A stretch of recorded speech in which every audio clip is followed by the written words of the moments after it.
doce, maravilhosa, gloriosa paz de Cristo Jesus, o nosso Senhor, o nosso Salvador.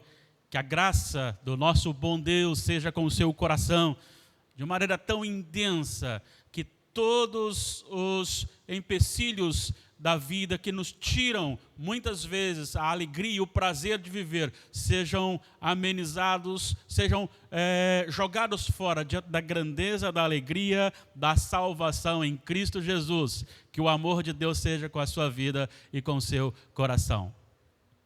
Nós saudamos a você que está conosco, que não é membro da igreja. Que a bênção do Senhor seja com você também.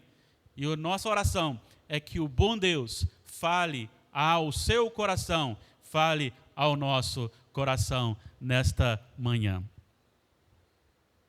Queridos irmãos, se eu não estou equivocado, acho que ontem foi aniversário da nossa irmã Miralda, mãe do nosso irmão Eres, né? Eu creio que sim. Então, se foi, Deus abençoe a sua vida também. Seja abençoada pela graça do Senhor. Eu queria, nesta manhã, tratar aqui com você, nessa escola dominical, nesta aula, sobre a alegria dos filhos de Deus. Este período é um período que nós somos postos à prova. E o relacionamento dentro de casa, seja conjugal, seja também paternal, filial, encontra muitas dificuldades e muitos desafios pelo maior tempo passado junto. E este momento é um momento que traz atrito e muitas vezes rouba a nossa alegria. No entanto, aquele que tem o Senhor Jesus, ele vive muito mais do que isso, porque ele não vive nas alegrias das circunstâncias e nem do prazer deste mundo. E eu quero tratar justamente deste tema hoje, a alegria dos filhos de Deus. Nós estaremos nesta manhã passando por passagens das Sagradas Escrituras. E o que eu desejo para o seu e para o meu coração é que o Espírito Santo, apesar de mim, fale, edifique e renove a sua vida e o seu relacionamento. Hoje nós leremos como texto base João, capítulo 16, versículos 16 a 22. Repetindo, João, capítulo 16, versículos 16 ao 22.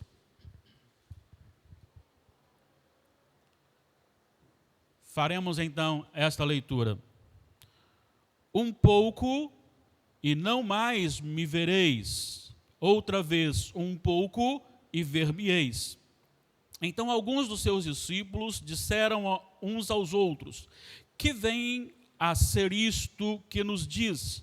Um pouco e não mais me vereis, e outra vez um pouco e ver-me-eis, e vou para o Pai. Diziam, pois, que vem a ser esse um pouco? Não compreendemos o que quer dizer. Percebendo Jesus que desejavam interrogá-lo, perguntou-lhes: indagais entre vós a respeito disto que vos disse, um pouco e não me vereis, e outra vez um pouco e ver-me-eis? Em verdade vos digo, que chorareis e vos lamentareis, e o mundo se alegrará.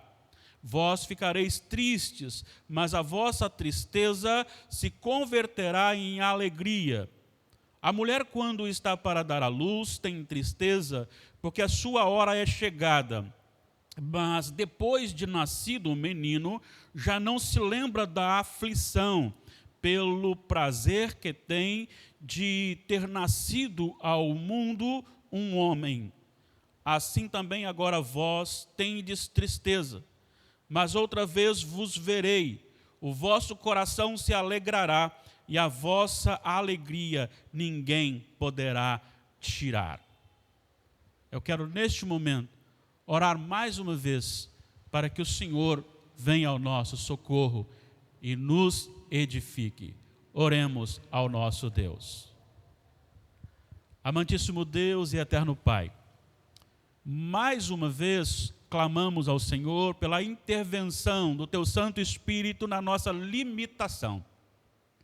A intervenção vívida do Santo Espírito do Senhor, que põe vida à palavra, para que a nossa incapacidade de entendimento seja vencida pelo amor gracioso do Senhor ao nos revelar, ao nos incendiar o Espírito com a alegria da salvação e entender, ó Pai, o tema que vamos tratar aqui hoje. Nós oramos em nome de Jesus. Amém. Muito bem, a alegria dos filhos de Deus. Queremos trabalhar hoje sobre esta relação de um povo alegre, de um povo feliz, e o que isso quer dizer com a nossa vida. Nós trabalharemos aqui 5 pontos que vão estabelecer aqui esta relação de alegria da salvação e também a tristeza que assola a humanidade. A primeira afirmação, queridos irmãos, que vamos fazer nesta manhã é a seguinte: o ser humano foi criado plenamente feliz. Para isso, nós vamos desenvolver aqui alguns versículos e vamos então folhear a palavra de Deus para o entendimento e comprovação daquilo que estamos falando. Nós estaremos usando agora Gênesis capítulo 1, versículos 26 a 31, depois citando 2, 18 a 24, fazendo algumas referências, e nesse intervalo também voltando ao sentido real do capítulo 2. No capítulo 1, nós encontramos no versículo 26, também disse Deus: façamos o homem à nossa imagem, conforme a nossa semelhança. Tenha ele domínio sobre os peixes do mar, sobre as aves dos céus, sobre os animais domésticos, sobre toda a terra e sobre todos os répteis que rastejam pela terra.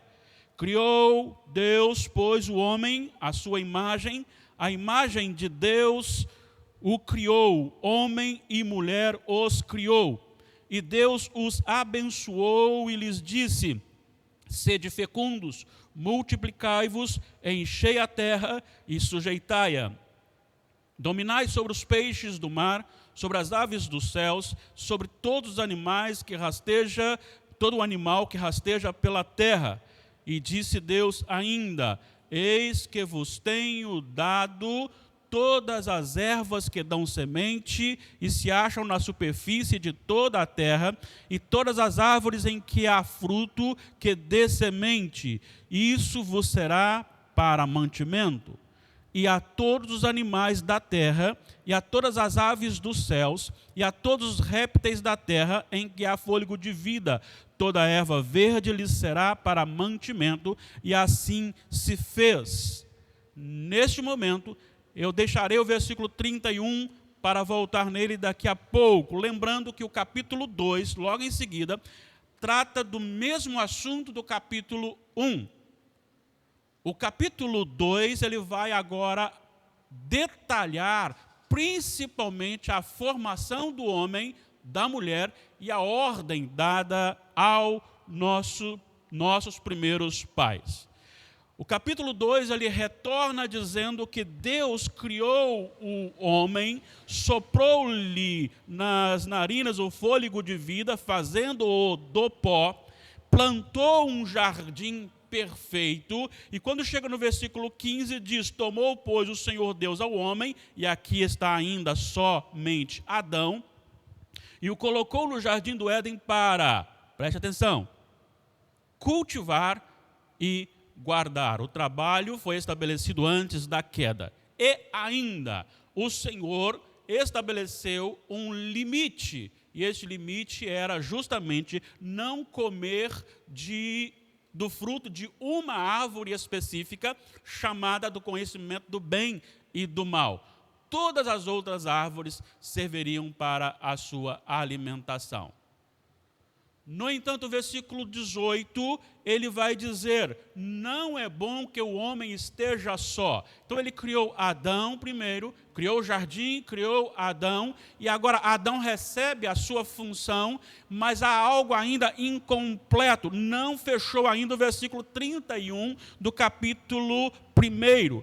E aí então o Senhor, diferentemente de fazer o homem, ele não pega do barro, faz a mulher, ele sopra nas narinas o fôlego de vida, mas ele tira do homem e faz então a mulher. De um faz dois, para que no casamento os dois se tornem uma só pessoa. E aí então Adão, cheio de alegria, de felicidade, ele encantado com a plenitude do que Deus havia então terminado a sua criação, ele exclama, esta é afinal osso dos meus ossos, carne da minha carne, chamar-se-á varoa, porque do varão foi tomado. E aí então a razão dos largar o homem, pai e mãe, e unir-se a sua mulher, tornando-se os dois uma só carne. Agora eu quero voltar ao versículo 31 do capítulo 1. Agora sim, Eva, também já criada, dentro do encanto da beleza da criação de Deus. Por isso, então, está no versículo 31 do capítulo 1. Viu Deus tudo quanto fizera, e eis que era muito bom, muito bom. Houve tarde de manhã, o sexto dia. Mas aí, para completar que esta criação era perfeita, o estado era de santidade e perfeita alegria, nós vamos para o versículo 25 do capítulo 2, para fechar também aqui o capítulo, quando diz de Adão e Eva, após Deus ter feito Adão dormir, após Deus tirar-lhe uma costela, desta costela fazer a uma mulher e dar a Adão, aí vai dizer o seguinte, ora, um e outro, homem e sua mulher, estavam nus e não se envergonhavam. Preste atenção nesta afirmação. Ambos estavam nus e não se envergonhavam, porque havia então a alegria da perfeição do estado de santidade e pureza que Deus havia criado. Assim, nós podemos afirmar certamente, o homem foi criado com grande alegria, ou plena alegria, perfeitamente feliz. O que então aconteceu para que essa alegria fosse adulterada, tirada, esmagada e entrasse então a tristeza, o sofrimento e a dor? Nós continuamos no livro de Gênesis. Agora vamos para o capítulo 3. E quando olhamos o capítulo 3, nós vemos Adão e Eva ali felizes no jardim, até que alguém assume um diálogo com Eva, e Adão e Eva desobedecem ao Senhor. Lembremos que no capítulo 2, no versículo 17, o Senhor diz, mas da árvore do conhecimento do bem e do mal não comerás, porque no dia em que dela comeres, certamente morrerás. Agora, Adão e Eva desobedecem esta ordem e comem do fruto da árvore do conhecimento do bem e do mal. Consequentemente, algo terrível acontece na vida do casal. Veremos agora. Quando você encontra nesta questão, quando Adão e Eva pecam diante do Senhor, o pecado ali cometido perverte a natureza santa criada por Deus no homem. Anteriormente, havia alegria na criação, alegria no relacionamento. Vamos lembrar do versículo 25 do capítulo 2. Ambos estavam nus e não se envergonhavam. Vamos lembrar do capítulo 1, 31. Tudo muito bom.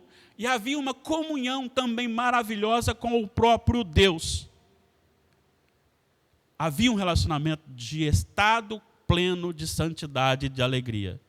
Mas este estado foi rompido com a queda. E agora o coração do homem já não é mais santo. Ele já não tem mais tanto prazer em Deus, ou nenhum prazer em Deus. Agora ele quer se beneficiar das coisas de Deus, e ele agora tem dificuldade de relacionamento. Vejamos aqui algumas coisas importantes que nós vamos estabelecer aqui.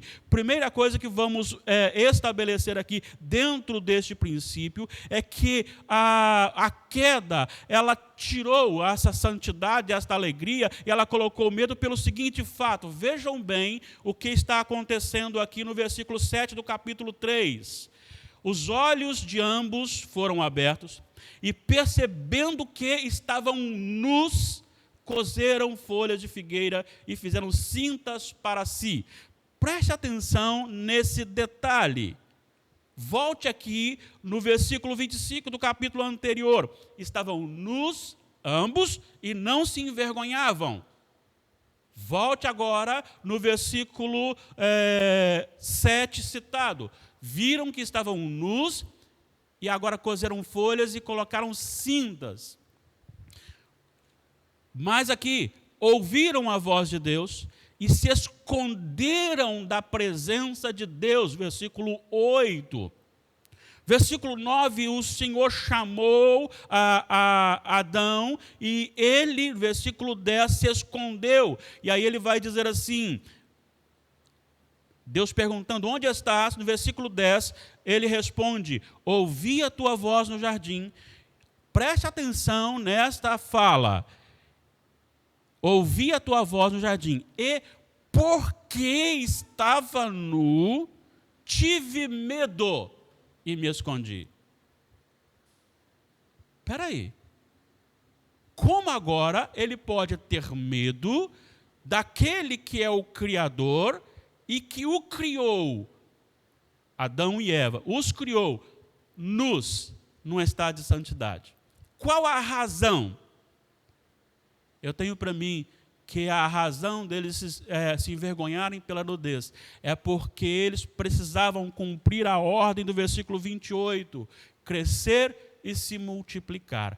E agora, então, eles cobrem justamente a parte da reprodução humana, porque agora, a partir da queda, cumprindo então o que estava no versículo, do capítulo 2, versículo 17, se comer, se desobedecer, morrerão. O que agora está acontecendo é que Adão sabe que ao gerar uma vida, ele geraria vidas mortas. Ele geraria pessoas inimigas do próprio Deus. Então a vergonha acabou, o medo tirou a santidade e a pureza. Então a vergonha e o medo tiraram a alegria. Mas você continua, olha só como a tristeza vai tomando conta por causa do pecado. Quando você chega então no versículo 16, a mulher, ela é amaldiçoada com duas coisas aqui citadas. Primeiro, a questão da dor multiplicada no parto. Mas também, em segundo lugar, ela teria agora dificuldade de cumprir a sua missão de cooperadora idônea. Ela resistiria a um governo masculino. Ao homem vem a maldição que abrange não só a ele, mas a terra toda é amaldiçoada. E ele agora tem os sofrimentos decorrentes do relacionamento com a mulher, mas também tem o sofrimento em relacionamento com a terra e a sua limitação da morte. Isso só causa tristeza ao nosso coração. Mais ainda, versículos 23 e 24 do capítulo 3, o Senhor Deus, por isso, lançou fora. Preste atenção nesta afirmação. O Senhor Deus lançou fora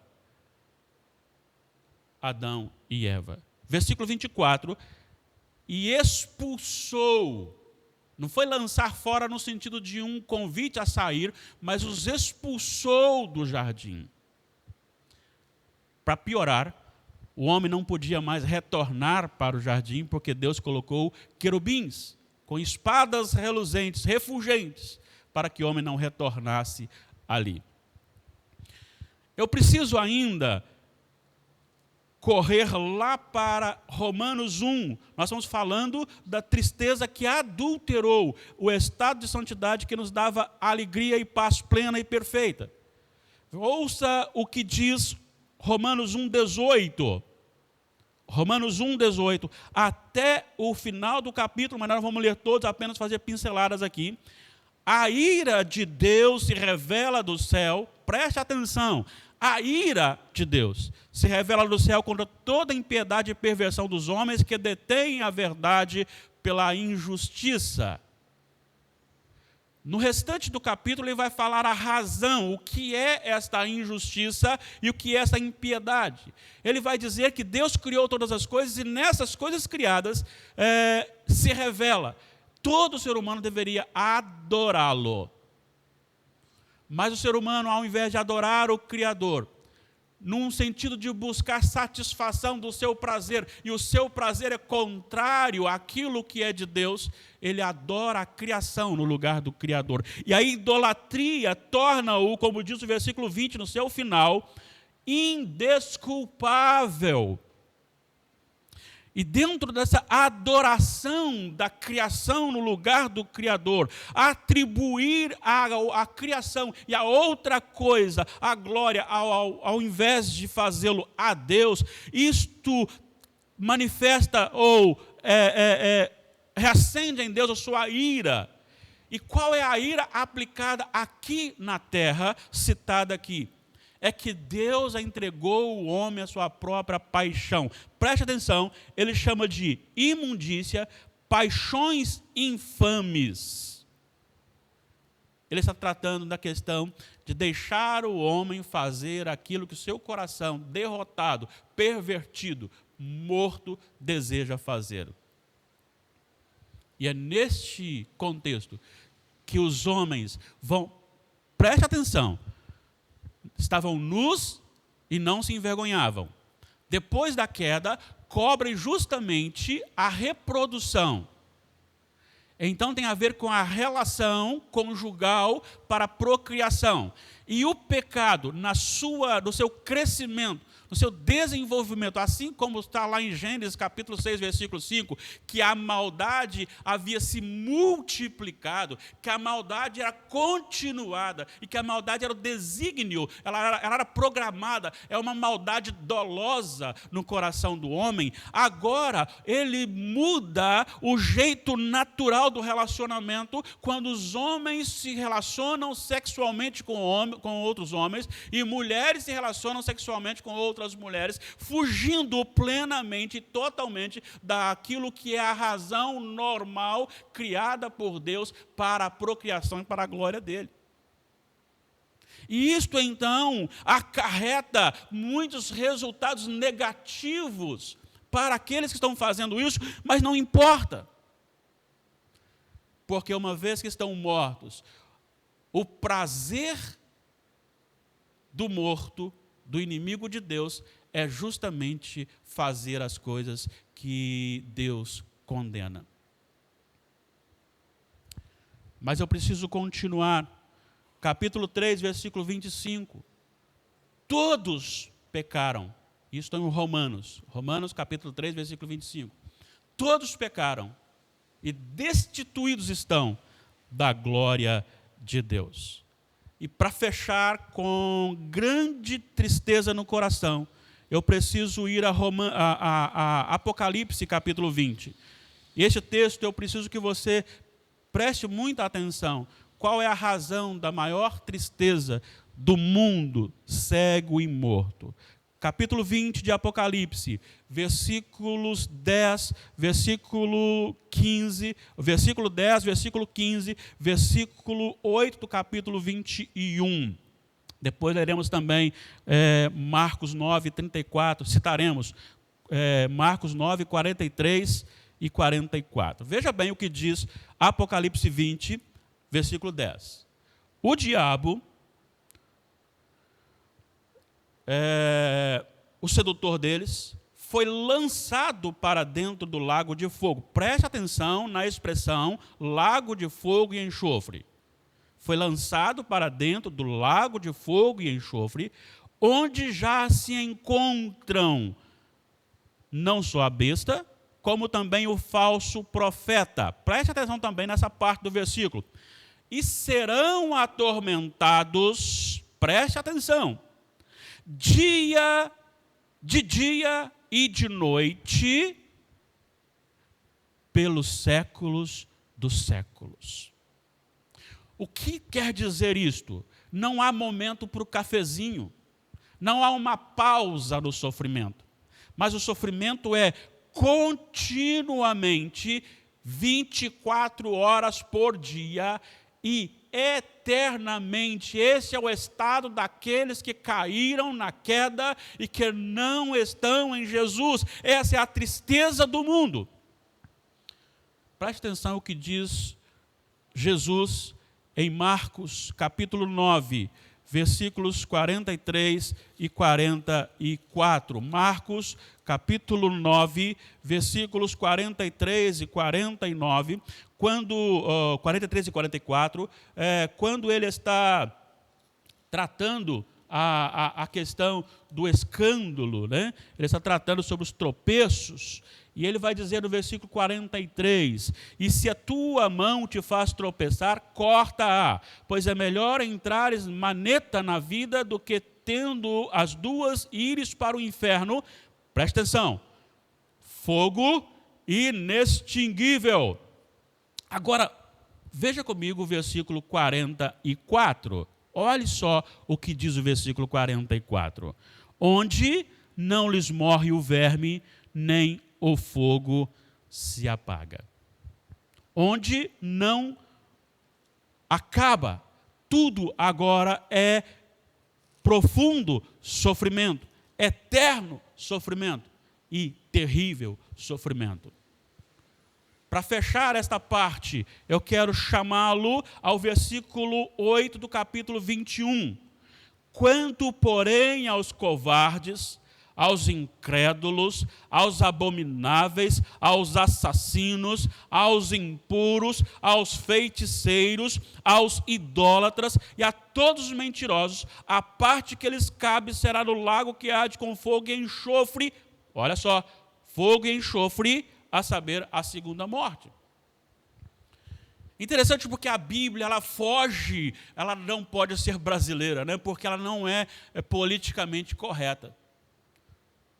O Brasil hoje defende a ideia de que você pode ser o que você quer e todo mundo tem que respeitar, porque não há certo ou errado. Certo é aquilo que você gosta e quer fazer. A palavra de Deus diz que há sim só um Deus, mas que se não for somente por Jesus, todos os outros serão lançados no lago que arde com fogo e enxofre, que é a segunda morte. Esse é o estado em que se encontra o mundo. Por isso há tristeza. É por isso que o dinheiro não é suficiente. É por isso que o dinheiro, ele traz ao coração um prazer momentâneo. É por isso que o ser tomado, a ebriedade, o ser tomado pelo poder do álcool ou mesmo das drogas é só momentâneo. E por isso que tem sempre buscar e buscar e buscar e buscar, porque tudo isso causa tristeza após o seu efeito. Lembro-me de um irmão chegado, um amigo chegado, e ele disse, após a sua conversão, que sempre que saía, estava bem, feliz, e começava a beber, e quando se separava dos seus amigos, já batia a angústia, a tristeza, a dor e o sofrimento. E só encontrou a alegria, sem o uso de qualquer coisa, e até mesmo presença das pessoas. Só encontrou esta alegria, sabe em quem? No Senhor Jesus Cristo. Eu quero voltar agora para como nós podemos ter a nossa alegria restaurada. Eu agora tomei todo esse tempo para apontar para você o que é o mundo. Nascemos todos felizes no sentido de Adão e Eva, a criação. Deus criou tudo perfeito e feliz. Mas a queda causou males e nós voltamos aqui e mostramos aqui nos textos da palavra de Deus o que essa tristeza, por que essa tristeza assola o coração, até chegar no juízo final para a condenação. Mas ainda há solução, ainda há tempo. E eu quero voltar com você agora dentro do mesmo contexto de alguns textos básicos. Primeiro eu quero voltar lá em Gênesis, mesmo capítulo 3, o capítulo da queda, para mostrar que lá há uma promessa do Salvador. Em Gênesis capítulo 3, enquanto o Senhor está dizendo a respeito da maldição, ele começa amaldiçoando a própria serpente. Ele vai dizer no versículo 14, Gênesis 3, 14. Então o Senhor Deus disse à serpente: visto que isto fizesse, maldita és entre todos os animais domésticos, e o és entre todos os animais selváticos. Rastejarás sobre o teu ventre e comerás pó todos os dias da tua vida. Agora chega o versículo 15. Porém, inimizade entre ti e a mulher, entre a tua descendência e a tua descendente e o seu descendente. A tua descendência e o seu descendente. Este, ou seja, o descendente da mulher, te ferirás a cabeça, serpente, e tu lhe ferirás o calcanhar, referindo-se então à ação do próprio diabo. Há uma promessa em meio à maldição, maldição e a condenação para Satanás, e a maldição para o réptil, mas para o povo de Deus há uma promessa. A promessa do Salvador. A promessa que da mulher nasceria para resgatar a alegria dos filhos de Deus, para trazê-lo novamente à presença do Senhor. Mas não paramos por aqui. No capítulo 12, o Senhor Deus, ele chama Abrão, e chama Abrão para dizer para Abrão o seguinte: eu quero fazer de você uma nova nação. E olha só o que diz no versículo 3 do capítulo 12 de Gênesis: abençoarei os que te abençoarem, e amaldiçoarei os que te amaldiçoarem. Em ti serão benditas todas as famílias da terra. Ele apontava justamente para o nascimento de Jesus Cristo, para restaurar esta alegria. Agora esta alegria, após ser perdida na queda, ela é restaurada gradativamente com promessas realizadas. Eu preciso ainda seguir, por causa do nosso tempo, não posso gastar muito tempo aqui. Êxodo capítulo 12. No capítulo 12 do livro de Êxodo, relata justamente 11 e 12, o anúncio da 10ª praga no Egito. E a 10ª praga era a pior praga que o Egito sofreria. Seria a morte de todos os primogênitos daqueles que não são de Israel. E naquele momento marcava então a saída do povo de Israel, a libertação. Então a ordem era para o povo de Israel: fique em sua casa, pegue um cordeiro de 1 ano sem defeito, mate-o. Agora preste atenção, eu quero frisar apenas essas duas partes, versículo 7 e versículo 13. Tomarão do sangue e o porão em ambas as ombreiras da verga da porta, nas casas em que comerem, ou povo de Israel que estava sendo libertado. Versículo 13: o sangue vos será por sinal nas casas em que estiverdes. Quando eu vir o sangue, passarei por vós, e não haverá entre vós praga destruidora, quando eu ferir a terra do Egito. O que nós temos aqui é justamente o tipo, a sombra, apontando para um sangue que viria depois, para que o povo de Deus não fosse amaldiçoado. Isso vai trazendo, restaurando gradativamente a alegria dos filhos de Deus. Não paramos por aqui. Temos também na palavra de Deus o registro da vida de Jó. Jó, o próprio Deus disse para Satanás, e o autor então inicia dizendo que era um homem íntegro, reto, temente a Deus e que se desviava do Baal. Jó era um homem muito rico, e o seu nome ali era um nome celebrado entre todos aqueles que o cercavam. Ele tinha uma família bonita, uma esposa e 10 filhos.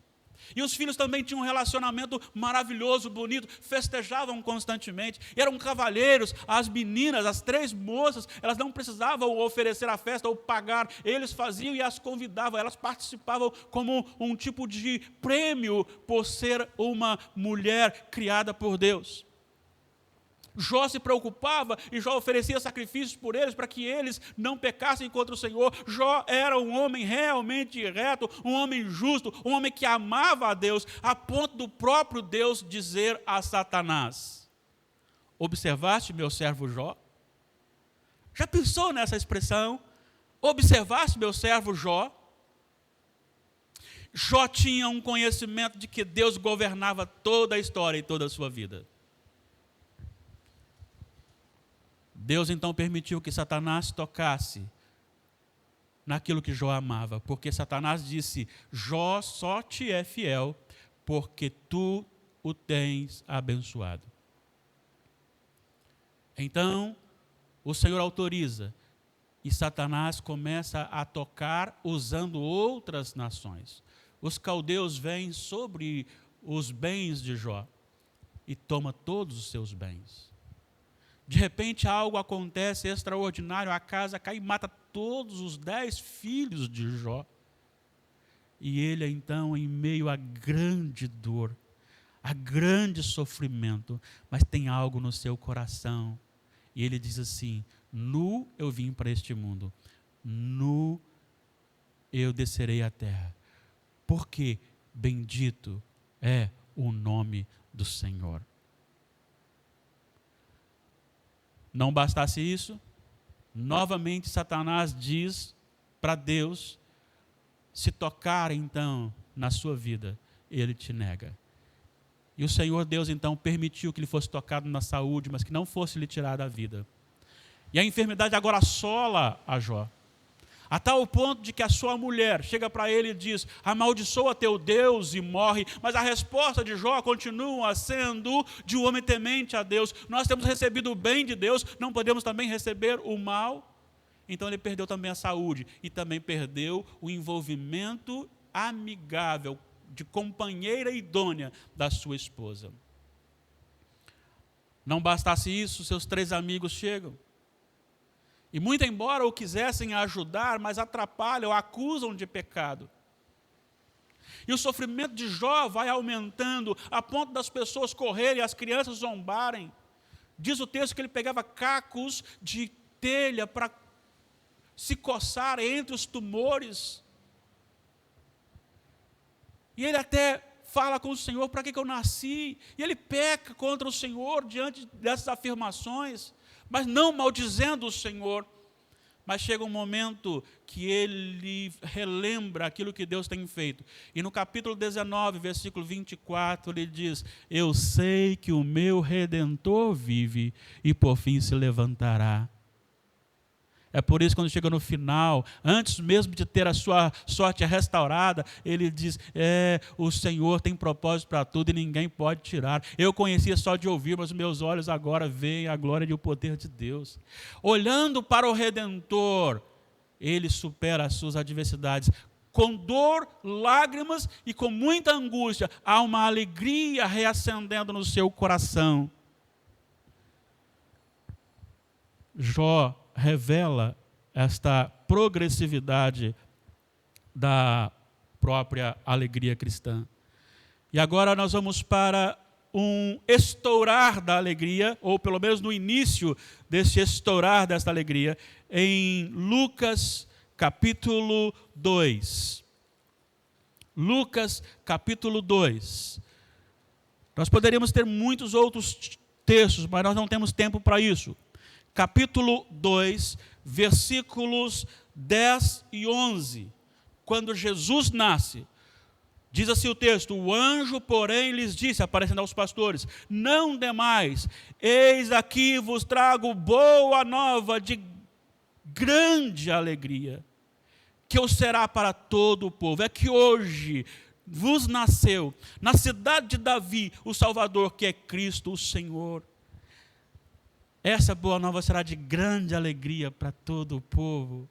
Agora, a consumação dessa alegria já estava mais ampla, já estava começando o seu encerramento, a parte final. E quando nós vamos para os versículos do mesmo capítulo de Lucas, versículos 28 a 32, Simeão está ali, e Simeão, quando vê o Senhor Jesus, ele se encanta, e ele começa a adorar o Senhor, e ele diz no versículo 29, agora, Senhor, pode despedir em paz o teu servo, segundo a tua palavra. Versículo 30, porque os meus olhos já viram a salvação, a qual preparaste diante de todos os povos, luz para a revelação dos gentios e para a glória do teu povo de Israel.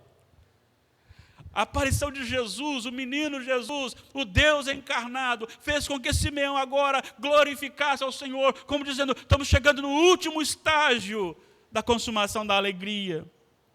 Não foi diferente com a profetisa Ana. Logo em seguida, no versículo 38, nós encontramos justamente a 36 em diante, até o 38, mas no 38 diz, e chegando naquela hora, dava graças a Deus e falava a respeito do menino a todos que esperavam a redenção de Jerusalém.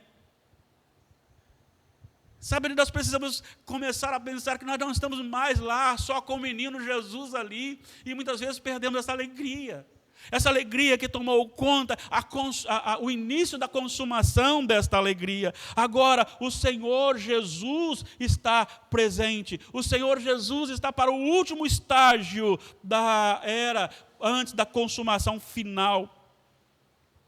Mas mesmo agora, nós encontramos uma diferença sentimental entre os ímpios e os filhos de Deus.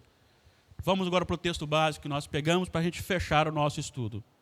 Veja bem, o versículo 16, o Senhor Jesus faz uma afirmação. Qual a afirmação? Um pouco e não mais me vereis. Outra vez, um pouco e ver-me-eis. Esta afirmação fez com que os discípulos ficassem sem entender. E o versículo 19, o Senhor Jesus compreende a dúvida e então vai explicar para os discípulos o significado disto. Versículos 20, 21 e 22, ele está falando justamente sobre este acontecimento. O que acontece aqui é que Jesus vai mostrar, está falando da sua morte, 3 dias sepultado e a sua ressurreição. Em primeiro lugar, nós temos que a morte de Jesus, ela trouxe tristeza aos filhos de Deus, mas alegria ao mundo. Veja bem, a queda trouxe tristeza ao ser humano. A promessa da redenção trouxe alegria aos filhos de Deus. O mundo se alegra nos prazeres temporais e que são contrários à vontade de Deus e que causam males à própria vida. O Filho de Deus tem prazer naquilo que glorifica ao Senhor. Mas nesse estágio, diz Jesus, que no momento da sua morte e até a sua ressurreição, novamente o mundo se alegraria. Olha só o versículo 20. Em verdade, e quando ele repete em verdade, ele está dando ênfase ao que ele vai dizer. É muito importante o que ele vai dizer agora. Eu vos digo que chorareis e vos lamentareis. É para os filhos de Deus, é para os discípulos. Eles então ficariam perdidos, eles chorariam como se estivessem derrotados. Mas o mundo se alegrará. O mundo festejará. O mundo ficará feliz porque temporariamente é como se o Senhor Jesus tivesse sido derrotado. Pelo contrário, ali ele estava sendo já exaltado porque o propósito de Deus havia se cumprido. Nós temos temporariamente a alegria dos filhos de Deus cessada e a tristeza dos ímpios do mundo também cessada. O mundo se alegra e os discípulos se entristecem. Mas a ressurreição, que é logo após 3 dias, inverte a situação. Agora, não mais o mundo se alegra e os discípulos se entristecem, mas os discípulos se alegram e com certeza o mundo se entristece, embora não esteja aqui, mas no contexto geral. Agora, esta alegria do povo de Deus não é mais uma alegria que se estabelece momentaneamente com problemas de poder perdê-la. Mas veja bem o que diz o final do versículo 22. Ninguém poderá tirar. Ele cita o exemplo aqui da mulher que está para dar à luz, o sofrimento da maldição lá do jardim do Éden, na mulher.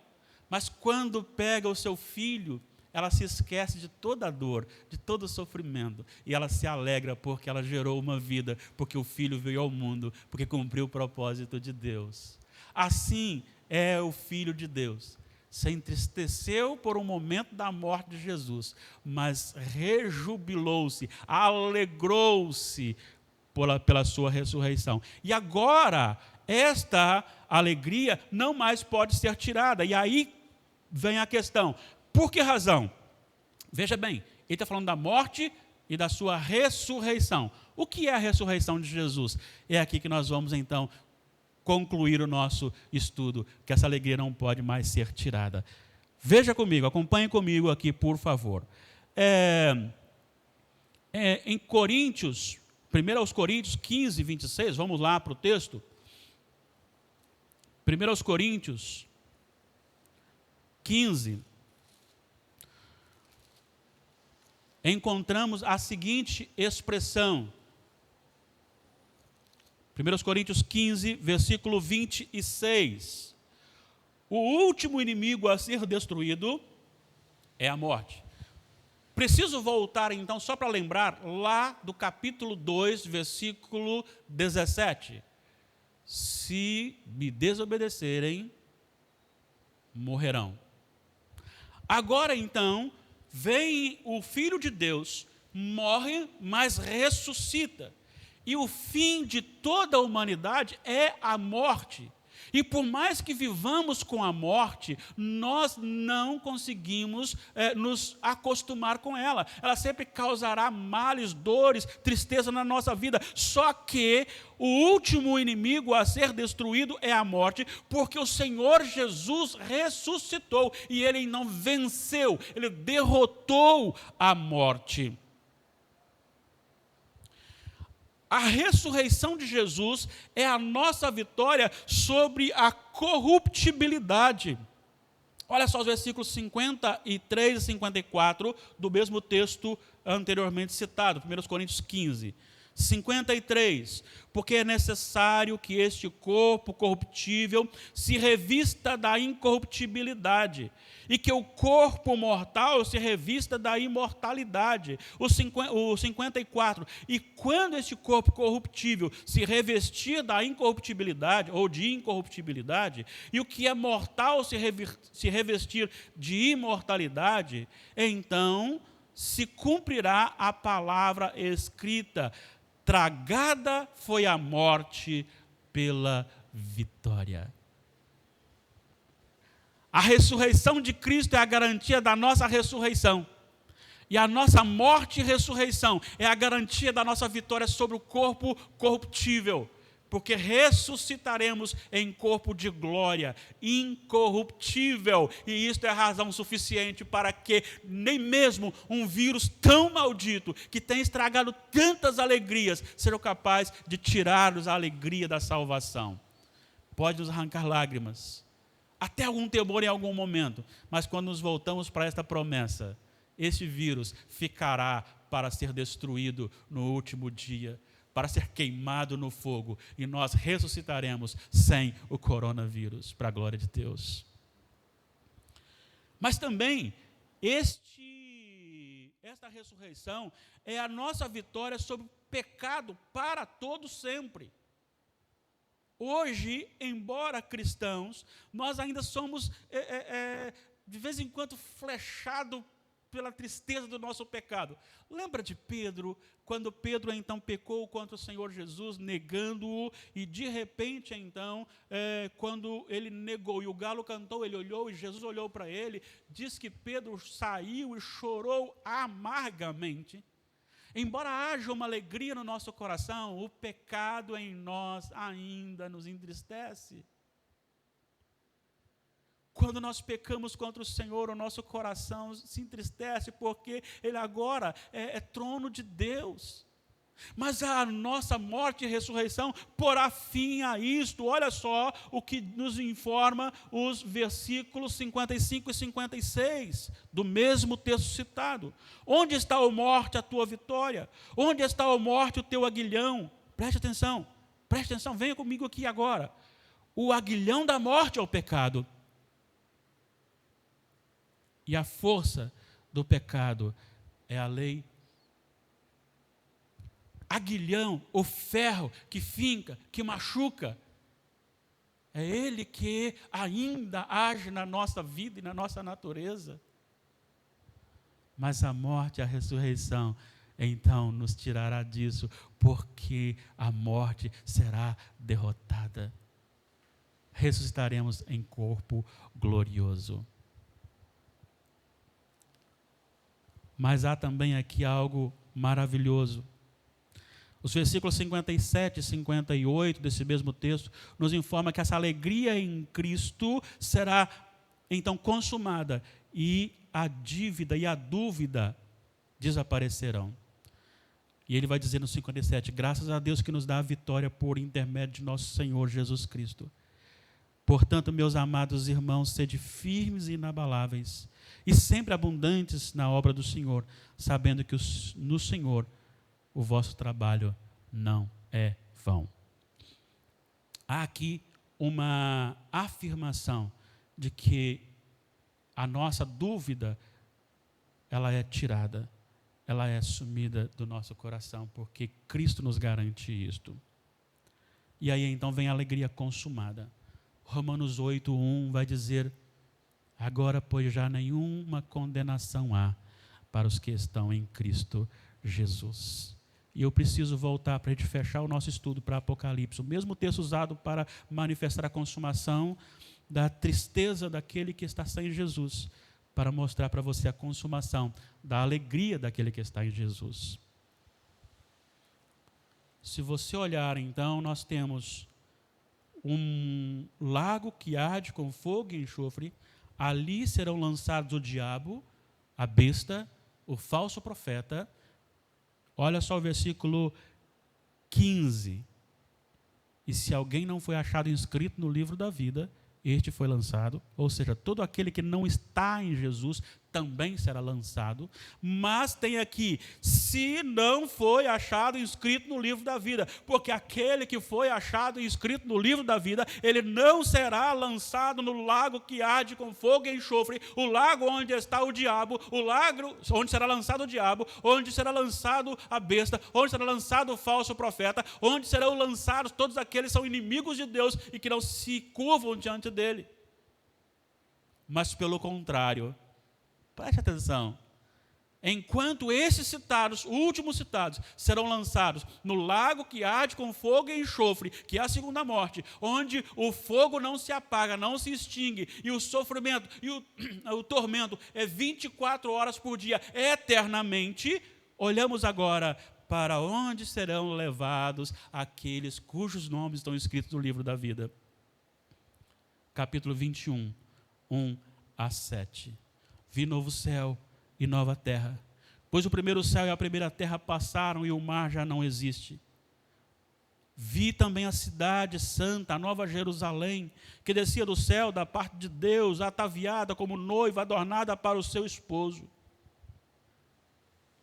Então ouvi uma grande voz vinda do trono dizendo, eis o tabernáculo de Deus com os homens. Deus habitará com eles. Eles serão povos de Deus. E Deus mesmo estará com eles. Aleluia. E lhes enxugará dos olhos toda lágrima. E a morte já não existirá. Já não haverá luto, nem pranto, nem dor. Porque as primeiras coisas passaram. E aquele que está sentado no trono disse, eis que faço novas todas as coisas. E acrescentou, escreve, porque essas palavras são fiéis e verdadeiras. Disse-me ainda, tudo está feito. Eu sou o alfa e o ômega, o princípio e o fim. Eu, a quem tem sede, darei de graça da fonte da água da vida. E agora eu encerro. O vencedor herdará estas coisas, e eu lhe serei Deus, e ele me será filho. Bendito seja o nome do Senhor. Exaltado seja o nome do Senhor.